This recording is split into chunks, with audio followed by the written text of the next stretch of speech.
I'm Clay Newman. This is the Zoo Review. Today we're going to be grading the western lowland gorilla. While this is the smallest of the gorilla subspecies, it is still a mighty animal.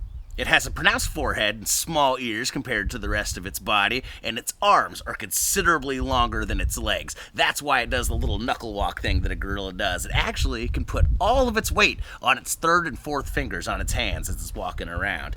Now, the babies are cute as hell, but the adults are pretty fucking scary, so I can't give them too high of a score in this category. When it comes to adorableness, western lowland gorilla, you got 14 points.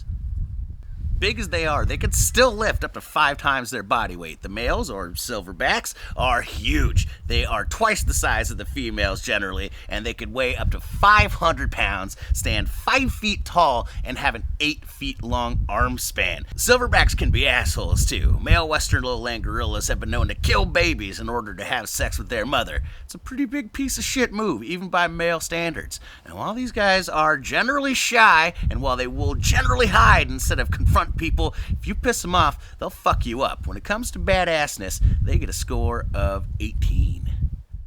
Like most great apes, these are pretty clever animals. They have 20 different unique vocalizations that they use to communicate with each other. They also communicate, with smell, like your average animal. Also, body language is huge with a western lowland gorilla. For example, if it wants to be submissive, what it could do is crouch low and approach from the side.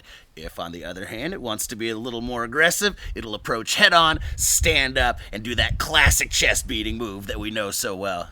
They live in troops, generally around 10 to 15 gorillas deep, comprised of one male, a few females, and whatever babies are in tow.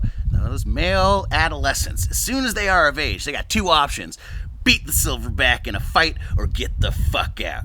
The most famous example of gorilla intelligence is, of course, Koko the gorilla. Oh, sure was precious watching Koko the gorilla cuddle with Robin Williams, but when it comes down to it, really Koko only asked for a couple things: hugs, food, and a little bit of fucking every once in a while. They actually had to pull Robin away because Koko wanted to go to the back room. When it comes to intelligence, can't give them a full-on 20, but they are pretty goddamn smart. They get a score of 17.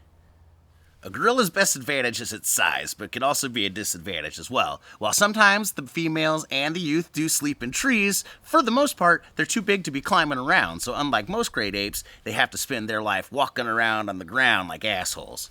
They're mostly herbivores, though they do eat the occasional grub and snail, and because they have to support their huge body, they can eat up to 40 pounds a day. Their body doesn't always digest well, but they've come up with a solution: they just eat their own poop. That's not all they do with their poop. Unfortunately, gorillas have been known to hurl it every once in a while. It is something I have seen in person, coming at my face and then hitting my face. When I was a kid at the San Francisco Zoo, gorilla got me good. It's probably the hardest I've ever seen my parents laugh. Unfortunately, when it comes to special skills, size just doesn't always matter that much. Western lowland gorilla, you get a score of 8.